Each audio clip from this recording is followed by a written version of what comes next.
Mivel törődni akartam az ügyfeleimmel, egyszerűen nem hagyott nyugodni a dolog. Szerettem volna olyan tanácsokat adni nekik, amik megelőzik, hogy ilyen helyzetekbe kerüljenek.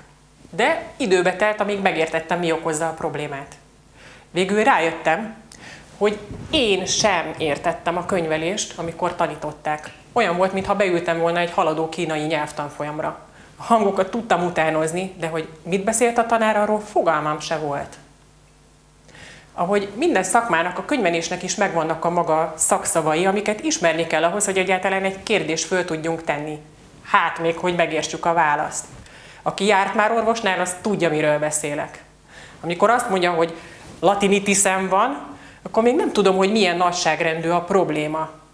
De ha elmagyarázza, hogy 3 napig lázas leszek és egy hétig feküdnöm kell, akkor tudom, mire számítsak. Kit érdekel, hogy van latinul? Úgy mondja, hogy értsem. És ha csak külföldiül tudja elmondani, akkor végül mi lesz a reakcióm? Inkább el sem mondja a részleteket, csak csinálja úgy, hogy nekem jó legyen. Hányszor hallottam én ezt könyvelőként a cégvezetőktől? Ismerős helyzet? Láttam 18 év alatt, mekkora károkat és veszteségeket tud okozni, amikor cégvezető és könyvelő elbeszélnek egymás mellett.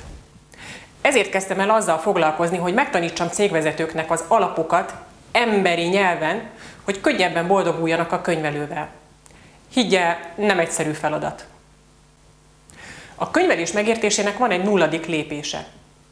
Minden olyan ügyfelemmel, akivel végigcsináltam ezt, megszűntek a korábbi feszült reakciók a témával kapcsolatban, és könnyedén megértette a cége pénzügyi helyzetével, valamint a könyveléssel kapcsolatos magyarázatokat. Ebben a videósorozatban megosztom önnel azt az 5 alapvető fogalmat, amit legelőször kellett minden cégvezetővel megértetnem ahhoz, hogy egyáltalán el tudjuk kezdeni a közös munkát. Fontos figyelmeztetés. Aki azt a csodát várja, hogy a 0. lépés után képzett könyvelő és adótanácsadó lesz, az rossz helyen jár. Nincsenek csodák, viszont alapok nélkül a ház is összedől. Lehet, hogy ma könnyen megy a kézírás, de hány füzetet tele kellett írni a betűkkel?